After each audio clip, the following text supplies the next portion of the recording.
Nous avons déjà chanté des chants magnifiques, des cantiques magnifiques, entendu la merveilleuse parole de Dieu. Je ne sais pas comment vous vous sentez, mais je suis submergé, touché par la grâce de Dieu, de la direction du Saint-Esprit et sa conduite quand nous regardons en arrière et aujourd'hui est le dernier jour de cette année. Quand nous regardons en arrière comment le Seigneur a béni, a conduit de clarté en clarté, a donné sa grâce, a ouvert des portes et des cœurs. Si tous ceux qui ont été touchés par la prédication et qui ont consacré leur vie au Seigneur pouvaient être ici aujourd'hui, je ne sais pas si le terrain suffirait à cet endroit, à cette place pour accueillir tout le monde.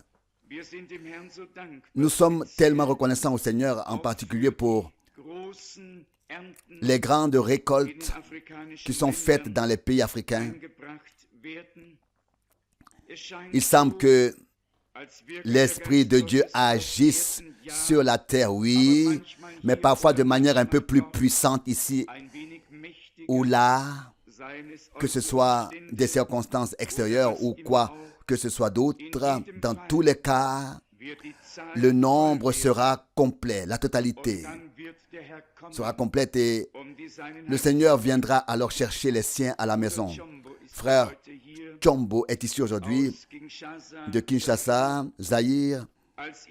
Quand il a organisé les dernières réunions là-bas, rassemblements, nous avons tous été submergés et touchés et étonnés quand je suis arrivé sur le grand terrain que j'ai vu toutes ces personnes rassemblées. J'ai pensé que la salle n'était vraiment pas encore ouverte, que tout le monde attendait dehors et puis on m'a dit qu'elle est déjà remplie de 3500 personnes à l'intérieur et tout le monde, la grande foule à l'extérieur était très attristée. C'était la première fois que j'assistais ou que je voyais que la porte, le portail avait été enfoncé d'un cheveu justement par ces masses qui étaient venues pour entendre la parole de Dieu. Ce n'est que lorsque nous avons dit que nous allions installer des haut-parleurs à l'extérieur pour que tout le monde entende, la foule a cédé. Même les forces de sécurité ont dû demander de l'ordre ou faire de l'ordre. Et un frère, il en a reçu une par-dessus. Et puis il est venu vers moi et m'a dit, frère Franck, je suis venu pour entendre la parole de Dieu et maintenant le policier m'a frappé. Je veux juste vous dire ceci, à quel point la fin de la parole de Dieu est grande. Nous sommes aussi reconnaissants au Seigneur d'avoir des frères francophones qui portent la parole dans tous ces pays, vraiment dans le même esprit, et aussi qu'elles y parviennent sous forme écrite. Je crois qu'au total, nous desservons 134 pays, ce qui n'est pas rien. Il se peut que lorsque nous sommes ici ensemble, et que nous voyons la salle la plus simple qui existe en République fédérale d'Allemagne, cela pourrait être un gymnase, cela pourrait être beaucoup de choses, oui. Tout ce que l'on veut, celui qui regarde le bâtiment de l'extérieur n'a vraiment pas l'impression qu'il y a une tour qui pointe vers le ciel. Nous n'avons pas de tour sur le bâtiment qui pointe vers le ciel, mais nous avons ici des hommes de Dieu qui montrent le chemin du ciel par la parole du Seigneur. En toute fidélité, nos frères ont également proclamé la parole du Seigneur en ce lieu. Et nous en sommes reconnaissants de tout cœur à notre Dieu. Nous entrerons encore dans les détails lors des réunions à venir, notamment en ce qui concerne l'évolution des 10 dernières années. C'est une époque que nous n'oublierons pas. Elle fera partie de l'histoire du salut. Et comme nous l'avons déjà remarqué, nous sommes arrivés au dernier jour de cette année, voire d'une décennie, et nous entrons dans les 10 dernières années de ce siècle, de ce millénaire, et nous nous demandons ce qu'elles vont nous apporter à titre individuel ou dans les familles, mais plus particulièrement dans l'Église du Dieu vivant. En nous regardant, nous pourrions regarder autour de nous avec anxiété et nous demander comment tout cela va-t-il se passer? Quelle sera l'issue, l'achèvement de l'Église, épouse de Jésus-Christ?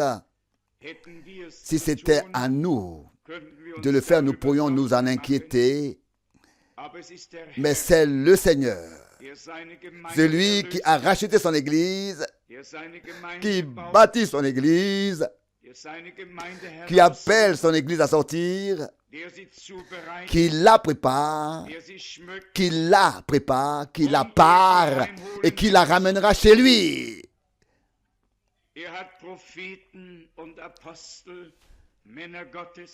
Il a utilisé des prophètes et des apôtres, des hommes de Dieu pour proclamer son évangile. Mais aucun d'entre nous n'a sauvé une seule âme, ni délivré ou guéri un seul homme. Nous annonçons seulement l'évangile. C'est le Seigneur qui sauve. C'est le Seigneur qui délivre. C'est le Seigneur qui bénit. Nous n'avons que la part de la proclamation. Aujourd'hui, de bonne heure, le frère Kukatka m'a appelé de Prague pour me saluer et il avait beaucoup de choses à raconter et à dire. La joie est grande partout à propos de ce qui se passe maintenant.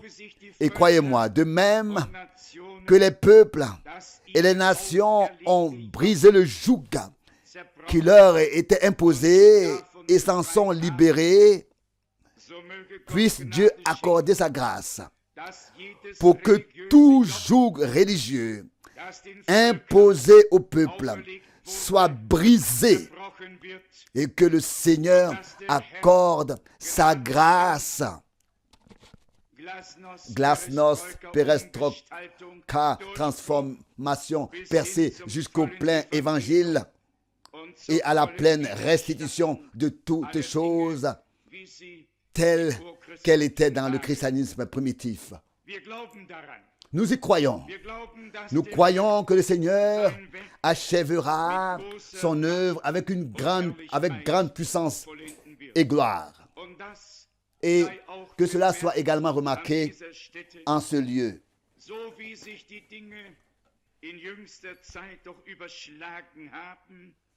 Les choses telles que les choses se sont en effet précipitées ces derniers temps. Les choses se sont enchaînées. Chaque jour, on pouvait constater que quelque chose se passait. Si nous pensons au printemps de Prague, il y a une vingtaine d'années, et puis toutes les choses qui se sont passées entre-temps. Ces derniers temps, les plus grands bouleversements se sont rapidement succédés. Bien-aimés, l'œuvre de notre Dieu, une fois qu'elle aura commencé, les choses viendront coup sur coup, l'une après l'autre, et nous aurons du mal à tout suivre. L'important, c'est que nous suivions, que nous participions. Le Seigneur va encore remporter le plus grand triomphe qui est digne de lui. Je l'ai souvent dit, lorsque notre Rédempteur est mort à Golgotha, les hommes, donc aux yeux terrestres, ont cru que tout était fini, que tout était fini. L'homme de Galilée avait échoué et ils le suivirent dispersé. Et ceux qui le suivirent furent dispersés. Mais il n'avait pas échoué.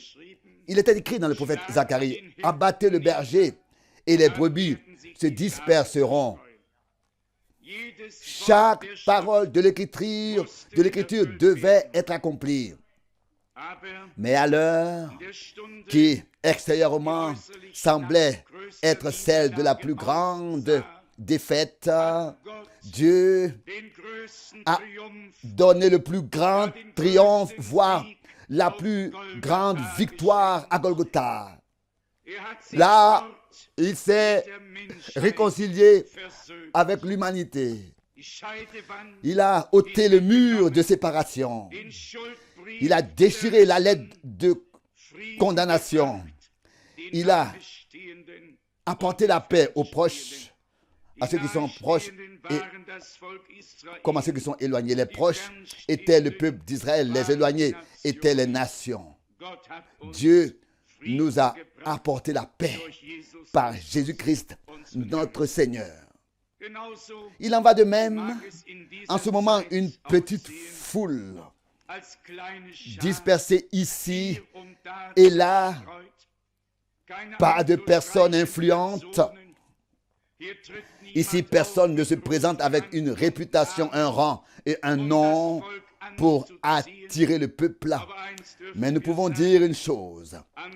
En ce lieu, nous avons donné la première place au Seigneur.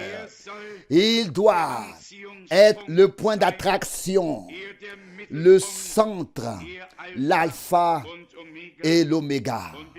Et nous savons qu'il est écrit que celui qui a commencé la bonne œuvre en vous ou en nous l'achèvera aussi. Achèvera au jour de Jésus-Christ. Non pas déjà avant le temps, mais toutes choses au temps fixé par Dieu. Quelle grâce que nous puissions voir aujourd'hui le conseil du salut de notre Dieu plus clairement qu'il n'a jamais pu l'être. Que nous puissions voir aujourd'hui ce plan de salut divin se réaliser sous nos yeux, voire atteindre son achèvement. Tout cela est une grâce indescriptible. Nous avons aussi la pensée que Dieu a fait des promesses à son peuple, qui a placé sa foi dans ses promesses et l'y a ancré. Nous l'avons déjà souvent effleuré. Les personnes qui ont fait l'expérience de Dieu ont reçu des promesses, se sont tenues à sa parole et ont porté une espérance vivante dans leur cœur parce qu'elles ont fait une rencontre, une expérience avec le Dieu vivant.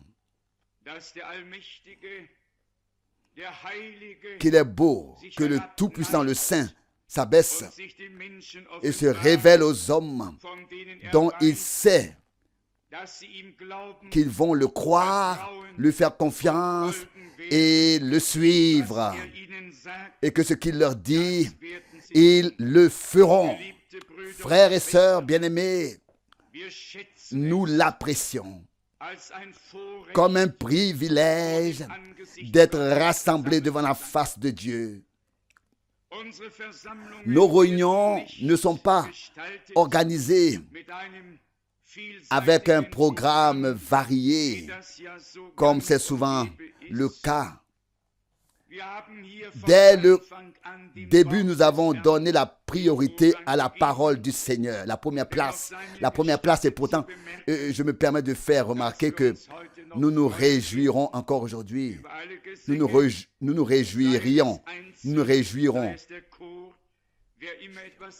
réjouirons encore aujourd'hui de tous les cantiques, qu'ils soient individuels ou choraux.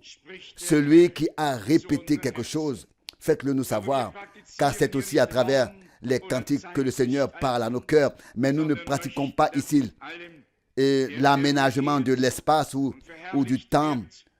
Nous voulons que le Seigneur soit honoré et glorifié en tout et qu'il soit reconnu à sa juste valeur et reçoive ce qui lui revient de plein droit. Si tout le monde ressentait la même chose que moi, nous pourrions déjà adorer, remercier Dieu, louer Dieu, glorifier son nom et le louer car il a fait de grandes choses pour nous et en nous. Le sort est tombé sur nous de la manière la plus douce. Nous avons reçu un grand héritage, une grande part. Y a-t-il quelque chose de plus grand que le fait que Dieu se révèle à un être humain et fasse d'un enfant d'homme un enfant de Dieu, qu'il transforme nos cœurs et les unisse à lui, qu'il y mette de l'obéissance, qu'il nous donne la volonté de le suivre et à toutes les interprétations, à toutes les traditions, à tout aussi chrétiennes et religieuses soient-elles, détournons-nous-en et laissons la parole, voire l'écriture sainte, faire foi, comme nous l'avons déjà entendu plusieurs fois. Hier soir, le ciel et la terre passeront, mais la parole de Dieu demeure éternellement. Et Pierre dit, voici, et c'est ici la parole que nous vous avons prêchée comme évangile. Pas d'autre parole, pas un autre évangile, mais la parole de notre Dieu comme l'évangile glorieux de Jésus-Christ notre Seigneur. Permettez-moi de lire quelques passages bibliques. Je suis ému par le fait que ce soit le dernier jour de cette année. Je suis ému de voir que Dieu a été avec nous de manière si visible, si tangible. Et nous croyons qu'il sera avec nous jusqu'à ce que nous le voyions.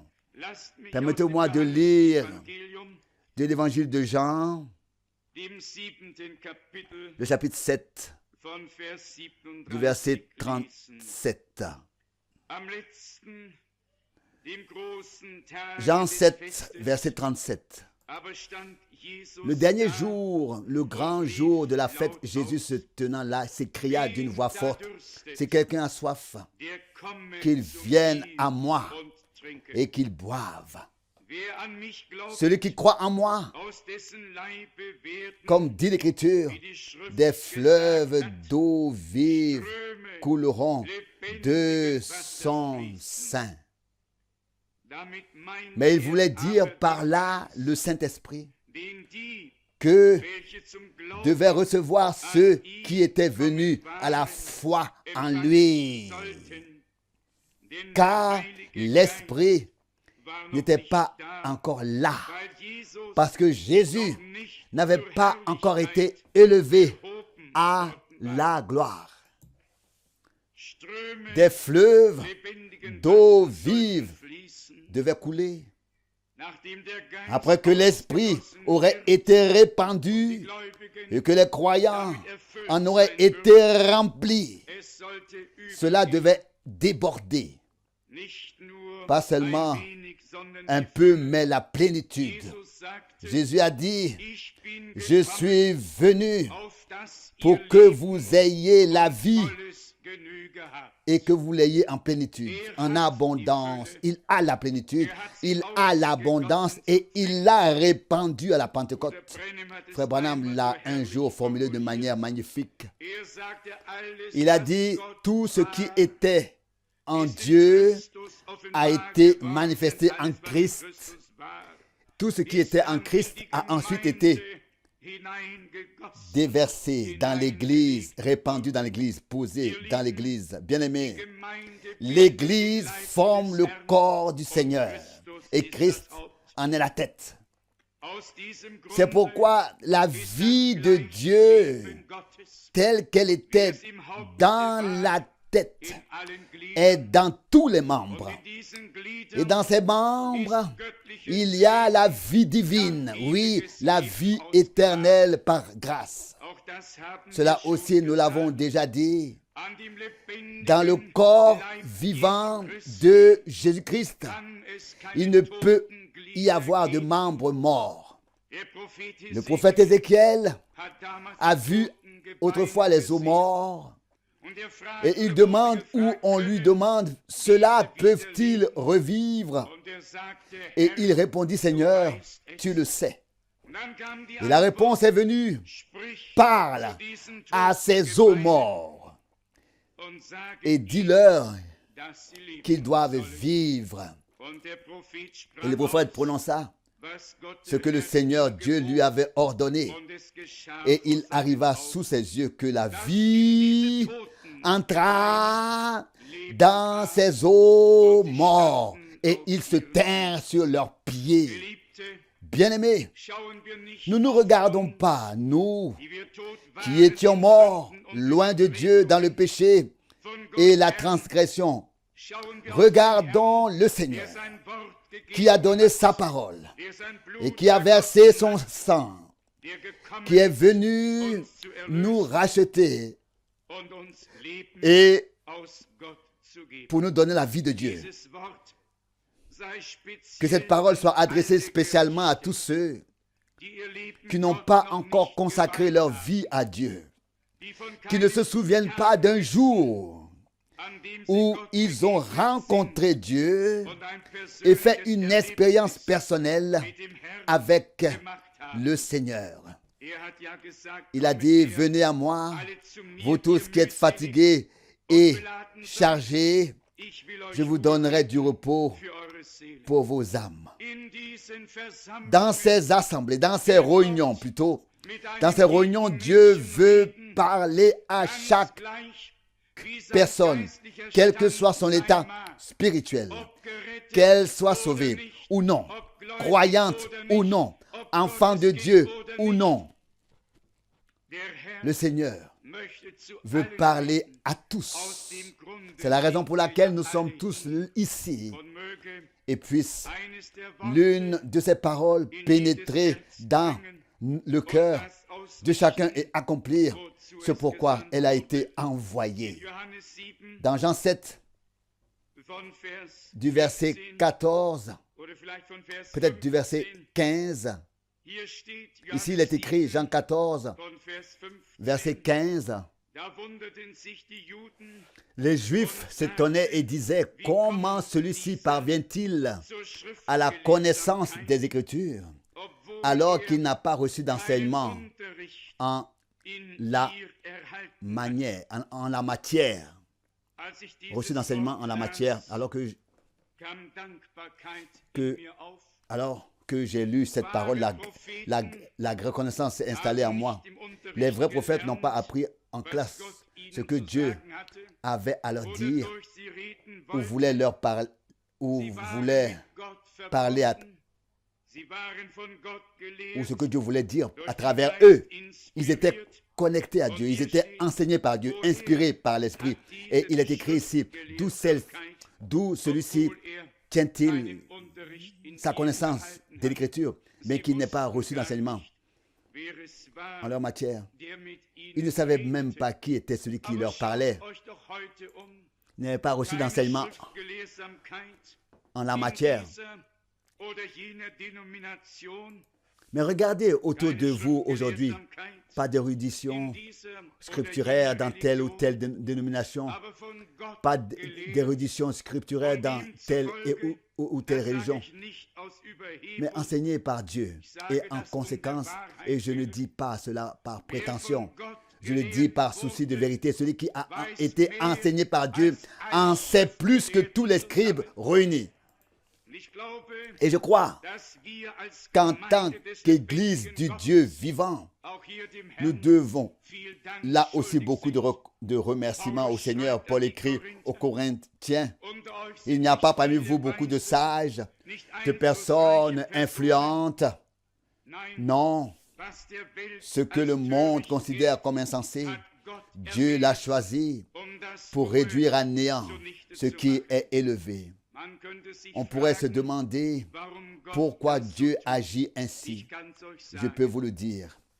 Il ne donne pas sa gloire. Il ne donne sa gloire à personne.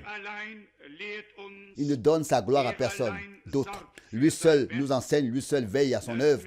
Permettez-moi de continuer à lire un seul verset du prophète Ésaïe, mais très magnifique. Ésaïe 33, verset 2. Ésaïe 33, verset 2. Éternel, aie pitié de nous. Ésaïe 33, 2. En toi nous espérons. Sois notre bras à chaque matin, notre secours à l'heure de la détresse.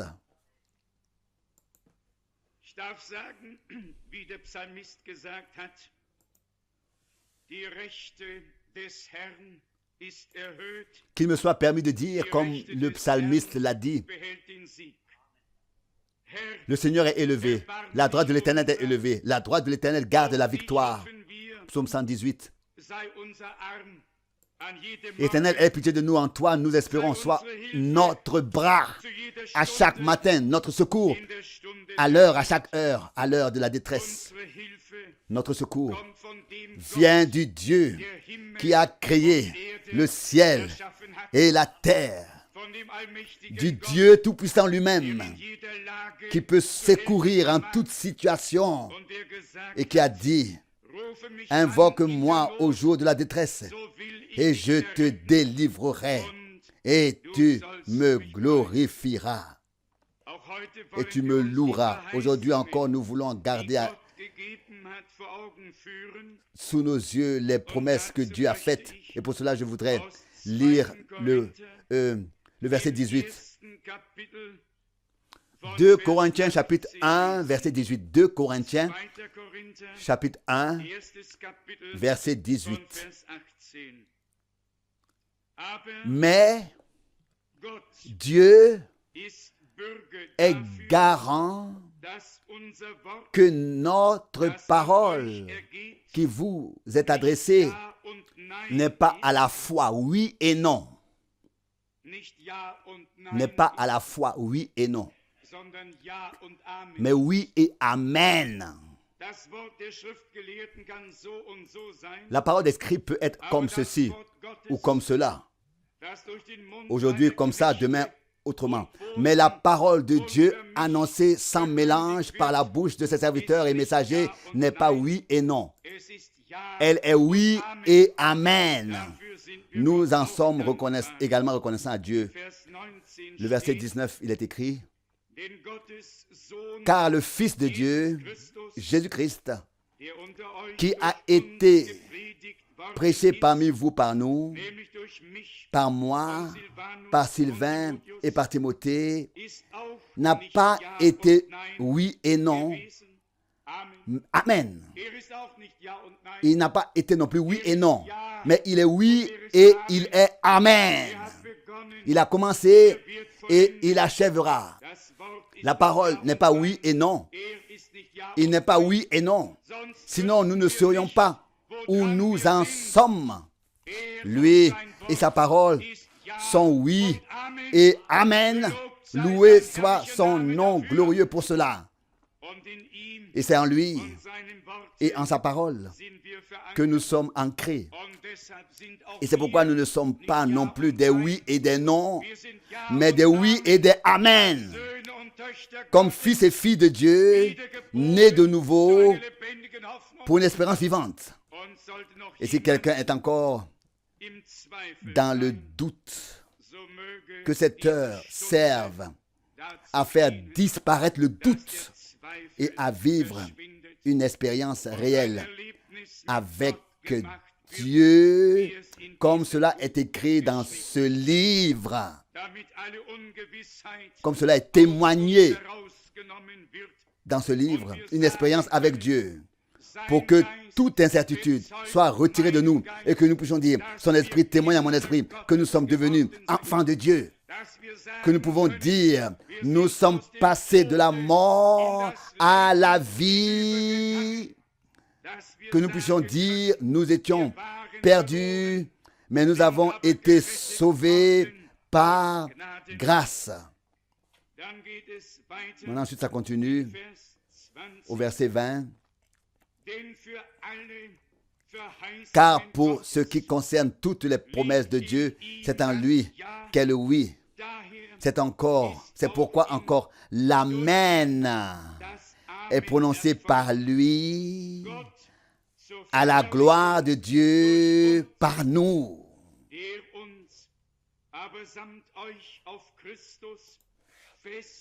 Mais celui qui nous a solidement fondés, nous et vous, sur le Christ, et qui nous a oint, c'est Dieu. Lui qui nous a aussi marqué de son sceau et nous a donné l'Esprit comme garantie dans nos cœurs. Ici aussi nous disons, Seigneur, accorde-nous ce que nos frères et sœurs ont vécu au commencement. Remplis du Saint-Esprit, portant le sceau divin en eux, en sachant que nous sommes la propriété de Dieu, marqués de Dieu, bien-aimés au moment du retour de Jésus-Christ. Ces choses joueront un très grand rôle. Dans Matthieu 25, il nous est dit que ceux qui étaient prêts entrèrent au festin de noces et que la porte était fermée. Mais avant cela, il est dit qu'ils ont rempli leurs lampes d'huile, qu'ils ont pris des cruches, des vases pour pouvoir en ajouter, pour pouvoir en rajouter dans leurs lampes. Que le Seigneur nous fasse la grâce d'être des vierges sages qui ont de l'huile dans les lampes et de l'huile dans les vases, qui ont reçu la garantie, les arts de l'Esprit, le gage, qui ont été oints du Saint-Esprit. Il est écrit de Jésus-Christ qu'il a été oint et ensuite qu'il est sorti, il est parti avec le Saint-Esprit et qu'il a guéri et fait du bien autour de lui, ainsi de suite. C'est ce qu'explique Pierre dans le livre des Actes des Apôtres. Maintenant, l'Église doit être ointe du même esprit, de la même puissance pour poursuivre le même ministère que Jésus avait lui-même. C'est de cela qu'il s'agit maintenant, de la poursuite du ministère de Jésus-Christ. Il a été oint pour cela. Nous devons aussi être oints pour pouvoir poursuivre le ministère avec l'autorité divine. On disait de lui qu'il parlait avec force, non comme les scribes, mais avec l'autorité divine. On doit pouvoir dire la même chose de l'Église autorisée, l'Église dotée de puissance. À savoir qu'ici, on ne fait pas d'exposés, on ne lit pas de conférences, mais que Dieu peut nous parler lui-même par sa parole vivante. Et bien sûr, à nous,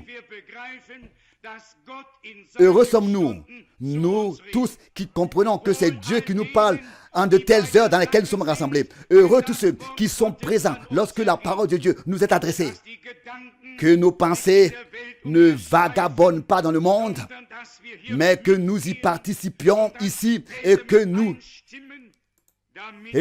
y adhérions plus tard afin que la pleine bénédiction de Dieu puisse simplement couler et que le Seigneur puisse offrir la percée par grâce. Il y a des paroles dans l'Ancien et le Nouveau Testament qui peuvent tout simplement se rapporter à cette période. Et je voudrais lire un passage du prophète Agé. Vous savez que notre Seigneur n'a pu lire que dans l'Ancien Testament parce qu'il n'y avait pas encore de nouveau à l'époque.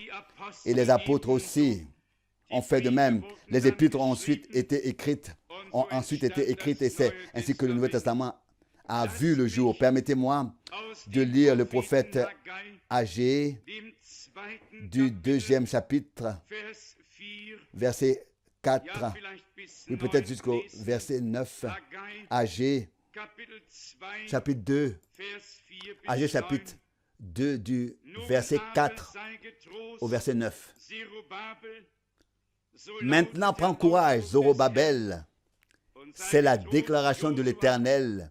Et prends courage, Josué, fils de Josadak, toi le souverain sacrificateur. Et prenez courage, vous tous, qui formez le peuple du pays.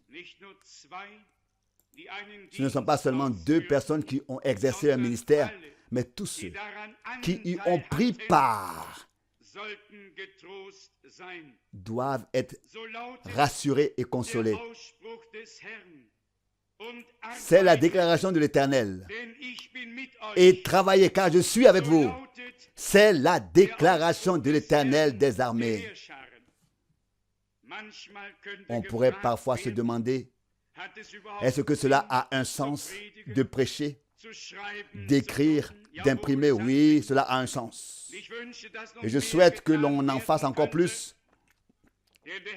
Car le Seigneur lui-même a dit, agissez, travaillez jusqu'à ce que je vienne, ou agissez tant qu'il fait jour, car l'heure où la nuit vient, où l'on ne peut plus travailler. J'aimerais que l'action de Dieu commence vraiment, que tout ce qui a été fait jusqu'à présent soit une préparation et une introduction. Écoutez ce qui est écrit au verset 5. La promesse que je vous ai faite solennellement lors de votre sortie d'Égypte demeure valable. On pourrait se donner la peine de calculer les années qui se sont écoulées entre le moment où le Seigneur a prononcé cette déclaration. La promesse que je vous ai faite, il relit le verset 5 d'Agé 2, solennellement lors de votre sortie d'Égypte demeure valable. Et mon esprit agit au milieu de vous, ne craignez pas. Les promesses que le Seigneur a faites au début de l'Église du Nouveau Testament demeurent valables jusqu'à ce que l'œuvre soit achevée. L'Esprit de Dieu qui a été répandu à la Pentecôte reste répandu. Il n'a pas besoin d'être répandu une deuxième fois, tout comme Christ n'a pas besoin d'être crucifié une deuxième fois. L'Esprit de Dieu a été répandu, les cieux sont ouverts et l'Esprit de Dieu règne et agit au milieu de nous. Et celui qui s'ouvre et ouvre la bouche, Dieu la remplira et son cœur aussi. Il n'est pas nécessaire de prier pour l'effusion de l'Esprit. Il s'agit de prier pour recevoir l'Esprit qui a été déjà répandu. Avons-nous compris la différence? Nous vivons au jour du salut encore, dans l'année agréable, favorable. La trompette de l'Évangile retentit et tous ceux qui l'écoutent partent librement et retournent à leur possession. Il relit le verset 5. La promesse que je vous ai faite, aucun homme, mais que moi le Seigneur je vous ai faite. son allèlement lors de votre sortie d'Égypte demeure valable et mon esprit agit au milieu de vous. Ne craignez pas. Combien croient que l'Esprit de Dieu agit et opère au milieu de nous? Alors ne craignez pas. La peur, la crainte n'est pas dans l'amour. Il faut que nous comprenions une fois que toute crainte doit être abandonnée et que la foi qui est la victoire, qui a vaincu déjà le monde, nous anime et que comme Paul l'a dit, nous pouvons aussi faire. Nous pouvons aussi dire, je crois, c'est pourquoi je parle. La parole de la croix est une parole de rédemption, une parole de foi, car c'est là-bas que cela s'est accompli, ce que nous pouvons encore expérimenter aujourd'hui, ce dont nous pouvons encore faire l'expérience aujourd'hui. Écoutez encore, s'il vous plaît, le verset 6. Car ainsi parle l'Éternel des armées, encore un peu de temps et j'ébranlerai les cieux et la terre, la mer et la terre ferme. Je mettrai en mouvement tous les peuples et l'on fera venir les choses précieuses de toutes les nations et je remplirai de gloire cette maison. Ainsi parle l'Éternel des armées.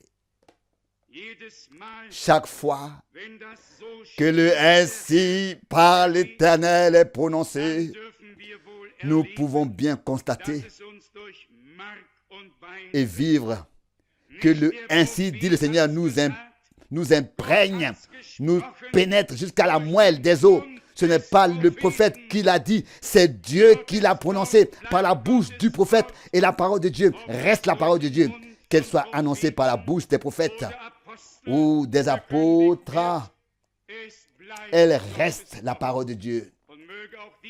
Et puis l'Écriture s'accomplir aussi, que nous soyons des ambassadeurs à la place du Christ pour porter comme il se doit le message divin, car la parole de notre Dieu est certaine. Elle n'est pas oui et non, elle est oui et amen. Je voudrais que tous le sachent et le prennent à cœur. La parole qui nous a été révélée est souvent appelée message de la fin des temps parce qu'elle traite et aborde les choses promises pour la fin des temps.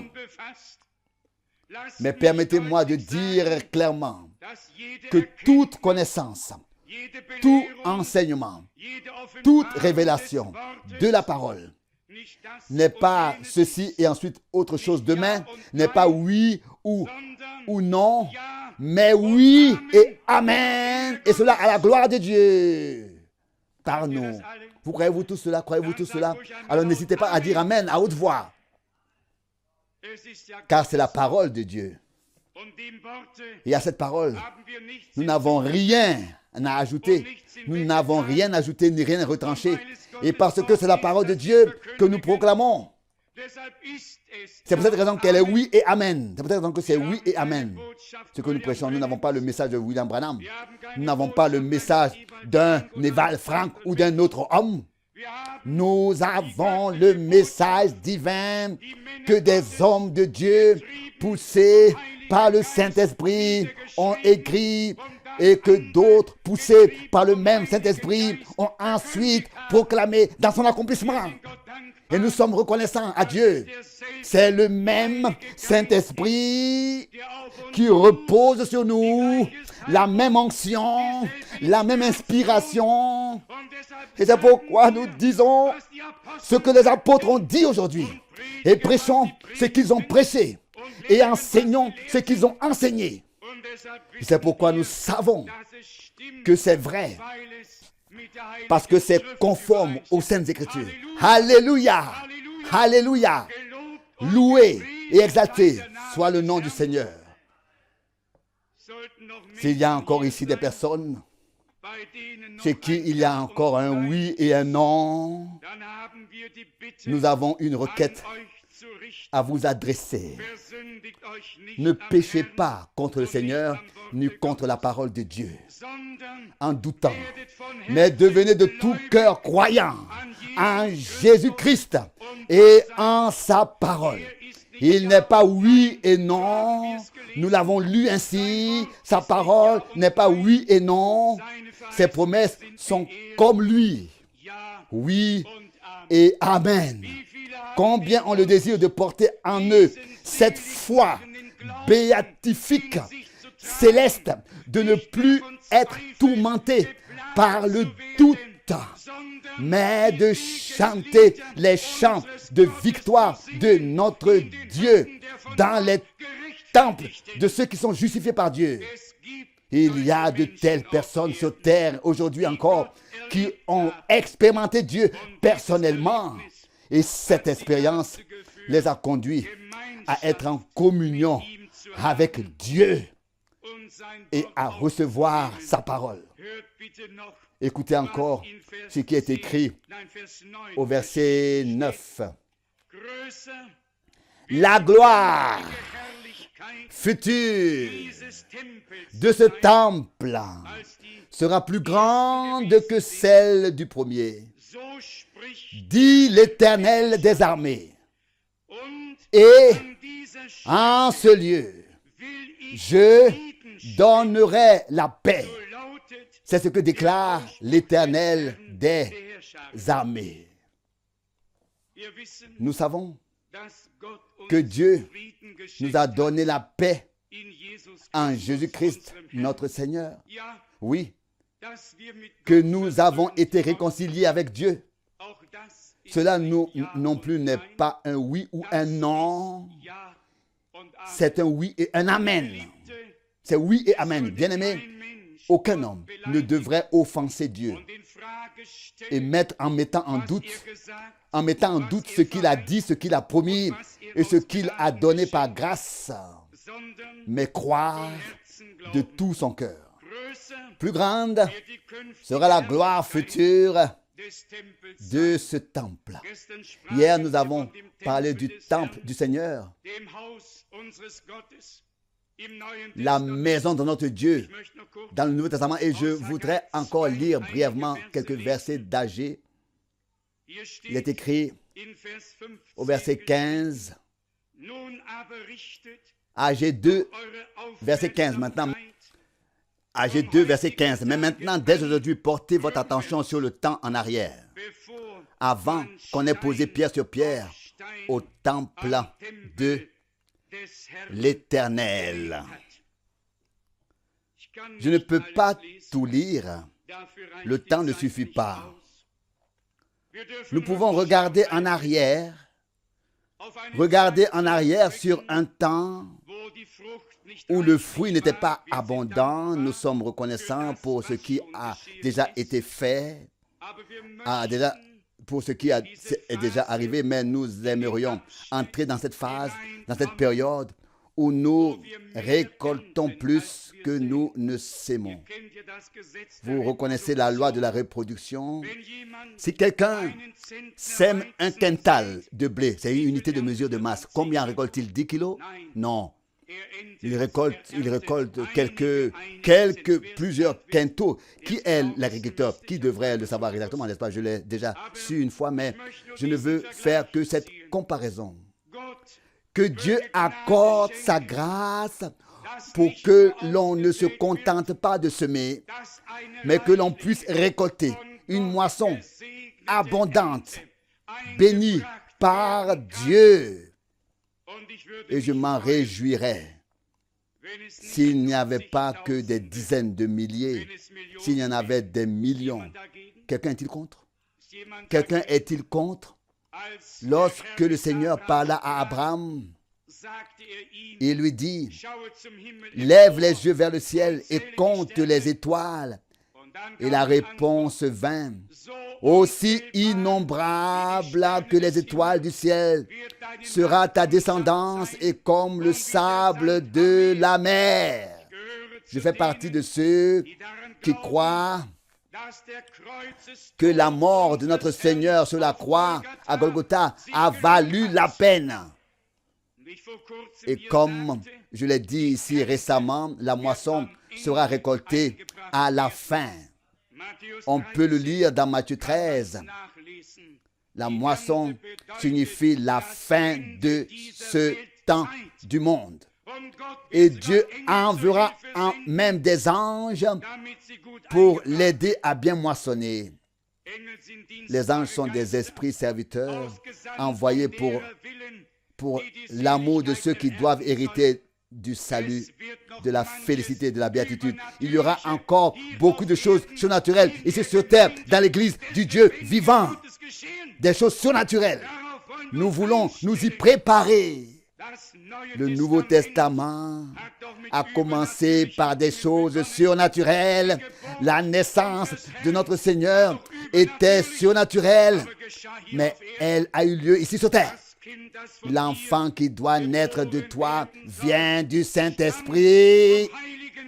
Toute la rédemption, oui, notre Rédempteur, tout a commencé de manière surnaturelle. Il y avait ceux qui étaient les armées célestes et l'ange qui a fait cette annonce. Aujourd'hui, vous êtes né le Christ, le Seigneur, dans la ville de David. Et les armées célestes étaient soudain au-dessus du terrain près de Bethléem où se trouvaient les bergers. Et ils chantaient, louaient et glorifiaient Dieu. Gloire à Dieu au plus haut des cieux. Ils pouvaient bien chanter, n'est-ce pas, puisqu'ils étaient ici sur terre. Gloire à Dieu dans les hauteurs du ciel et paix sur la terre, dans les hommes du bon plaisir de Dieu. Tout a commencé de manière surnaturelle. Dieu s'est fait homme. La parole s'est faite homme. La parole s'est faite chair, surnaturellement. Mais elle s'est accomplie ici sur cette terre. Bien-aimés, nous y comptons et nous y croyons. Dieu est un Dieu surnaturel. Et soyons honnêtes, même tous les dons de l'Esprit, même le salut est un processus surnaturel. Mais nous en faisons l'expérience ici personnellement. Si je demandais à l'un d'entre vous, comment le salut s'est-il déroulé pour vous en détail? Qui peut l'expliquer dans les moindres détails? Qui? Vous pourriez me dire que l'Esprit de Dieu est venu sur moi. Dieu m'a parlé pendant la prédication. Puis je me suis repenti. Des larmes ont commencé à couler. Mon cœur a été saisi. J'ai invoqué le Seigneur. Vous pourriez me dire beaucoup de choses. Mais si je vous demandais, et comment est-ce que la nouvelle naissance s'est-elle produite en vous? Vous ne pourriez pas le dire. Vous pourriez seulement dire, je l'ai vécu, je l'ai expérimenté, elle s'est produite, je le sais. Il en va de même pour le baptême du Saint-Esprit, pour tous les dons de l'Esprit, tous les dons spirituels, des expériences surnaturelles ici sur cette terre, dans le peuple de Dieu. Surnaturel, mais ici sur cette terre, dans le peuple de Dieu. Et cela, nous devons l'expérimenter vraiment une fois. Pas seulement en entendre parler, mais y prendre part. L'avoir expérimenté personnellement. Notre Dieu est un Dieu glorieux. Pas un oui ou un non, mais un oui et un amen. Il est le oui et le amen. Dans la dernière épître à l'église de Laodicée, dans le dernier écrit à l'église de Laodicée, vous savez que Laodicée est le dernier âge de l'église en raison des 7 âges de l'église. Et ici, le Seigneur se présente à nous comme l'Amen. Je suis très reconnaissant à Dieu pour cela aussi. Apocalypse, chapitre 3, du verset 14, bien seulement le verset 14. Écrit à l'ange de l'église de Laodicée, ainsi parle celui qui est l'Amen, le témoin fidèle et véridique, le commencement ou bien alors l'origine de la création de Dieu. Lui, l'Amen. En lui, toutes les promesses de Dieu sont oui et Amen. Aussi pour toi et pour moi. En ces jours, nous ne voulons pas seulement penser à ce que d'autres ont vécu avec Dieu. Nous voulons en faire l'expérience nous-mêmes. Nous voulons expérimenter Dieu nous-mêmes. Oh, que nous puissions réussir à nous ouvrir dans la foi, à commencer à louer et encore une fois à louer. Un auteur-compositeur chante: compte le bien que Dieu t'a fait et que tu rencontreras et que cela, oui, soit ton vécu sur ta route. Compte le bien que Dieu t'a fait. Souviens-toi du jour où le Seigneur t'a appelé. Souviens-toi de tout ce qu'il t'a fait de bien. Nous aussi regardons en arrière, non pas pour revenir en arrière, mais pour nous rendre compte de ce que Dieu a fait dans notre vie et a fait pour nous. Combien de fois nous a-t-il aidés? Il a été avec nous dans tous les dangers. Il nous a protégés. Il nous a offert. Il nous a donné sa grâce. Et cela, il nous a offert grâce sur grâce. Nous aussi, nous pouvons témoigner que nous avons reçu de sa plénitude grâce sur grâce. Il y a encore une parole dans le prophète Agé, aussi dans le même chapitre que celui que je voulais lire. Agé, chapitre 2, verset 21. Donc, verset 21 et une partie du verset 22. Agé, chapitre 2, verset 21. Parle à Zorobabel, le gouverneur de Juda, et dit: j'ébranlerai les cieux et la terre. Je renverserai les trônes des rois et j'anéantirai la puissance des royaumes païens. Je renverserai les chars de guerre et ceux qui les montent. Avez-vous lu?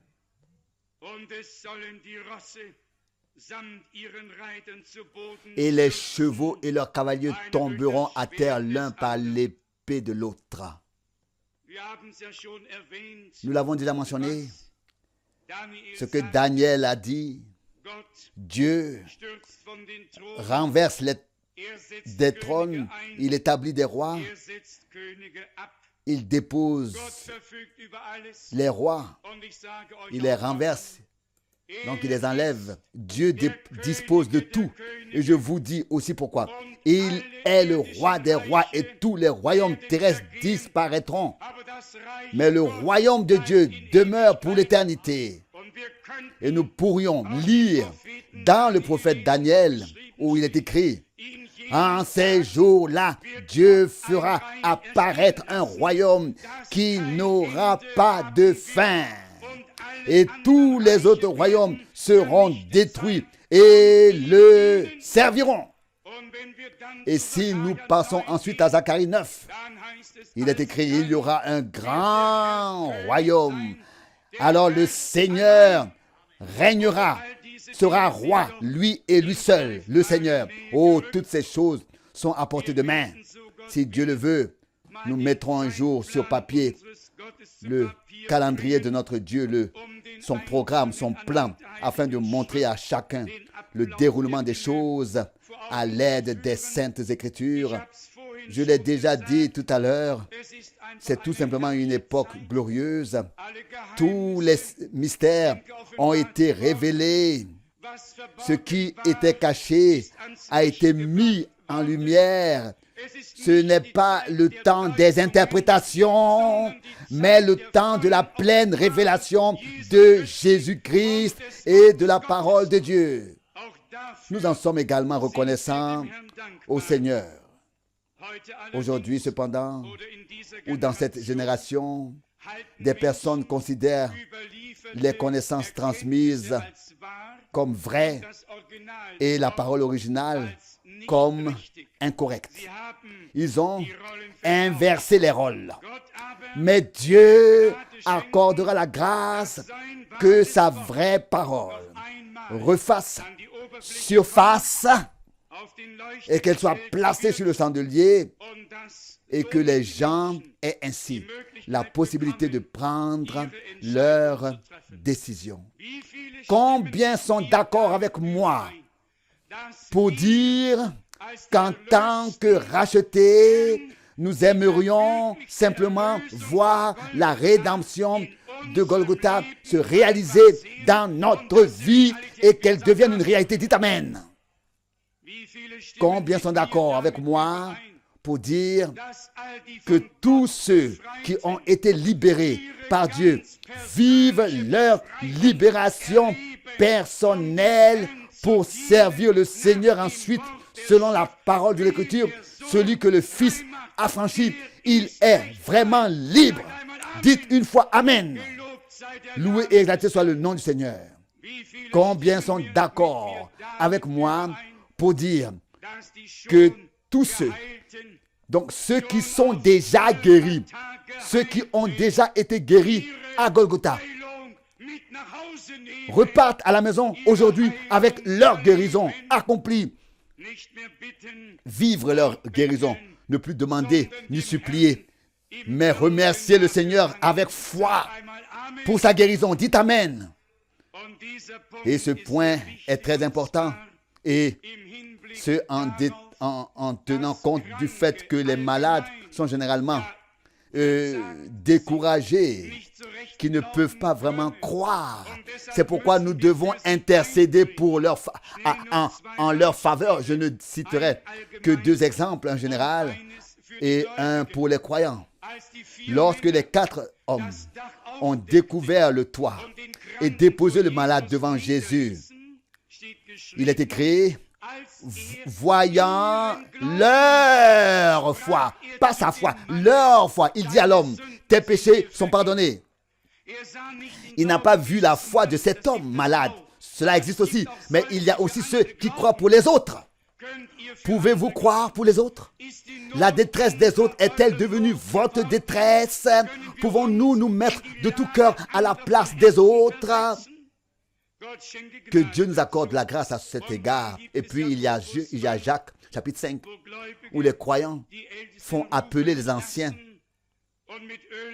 et sont ensuite oints d'huile, les anciens au pluriel, puis font prier sur eux. Et il est écrit: la prière aidera le malade et le Seigneur le relèvera. Celui qui peut croire lui-même, qu'il puisse croire. Celui qui ne peut pas, que d'autres interviennent pour lui. Mais tous doivent voir l'expérience du salut de notre Dieu, de la délivrance et de la guérison. Le plein évangile englobe tout: l'âme, l'esprit et le corps. Et ce n'est pas seulement ce qui est prêché ici, mais ce qui est prêché ici est expérimenté ici personnellement. Que Dieu accorde sa grâce pour cela. Je peux encore ajouter qu'il ne s'agit pas de nous qui annonçons la parole. Combien de fois l'ai-je dit, la prédication a pour but de mettre l'auditoire en relation personnelle avec Dieu et de faire en sorte que les événements se produisent qui sont témoignés dans sa parole, par la proclamation de sa parole aujourd'hui, non pas en lien avec l'homme, pas pour mettre la congrégation avec l'homme qui apporte la parole, mais pour les mettre en relation avec Dieu, qui ne fait que transmettre ses paroles à travers un homme, mais que le lien avec Dieu soit établi. Combien sentent que Dieu nous parle, combien sentent que son esprit agit au milieu de nous, combien sentent que les temps sont devenus sérieux et que Dieu veut se manifester. Et c'est pourquoi je vous demande de tout cœur de ne pas être aussi muet que les chaises sur lesquelles nous sommes assis, mais plutôt de louer le Seigneur. Je suis également reconnaissant à mon Dieu pour cela.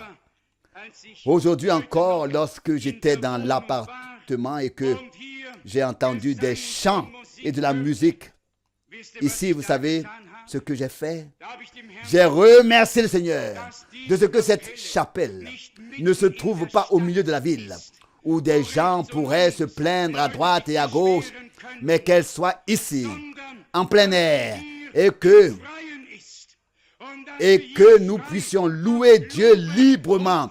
Et si nous ne le faisons pas, les pierres le feront. Oh, nous avons des raisons et des motifs de servir le Seigneur comme aucun autre peuple sur terre. Car Dieu nous a fait grâce et nous a visités du haut des cieux. Loué soit son saint nom.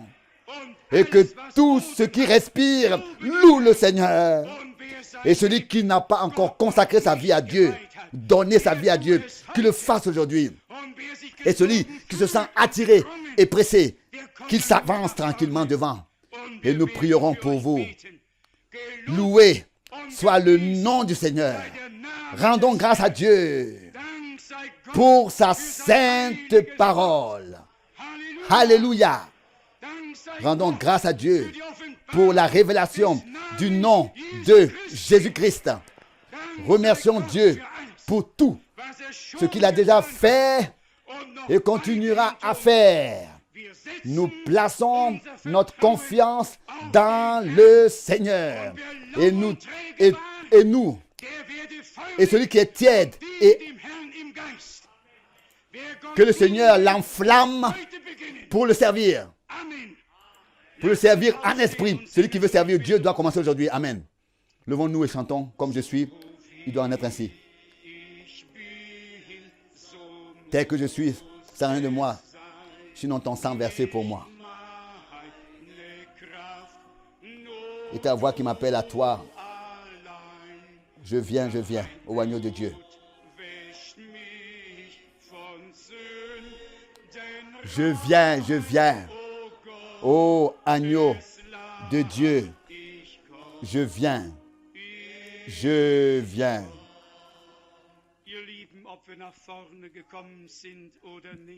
Mais bien aimés, que nous soyons avancés, que nous soyons avancés ou non, l'Esprit de Dieu règne, agit au milieu de nous comme l'avons lu. La présence du Seigneur est là, peut-être même dans la colonne de feu. Nous ressentons la directe présence du Seigneur, notre Dieu.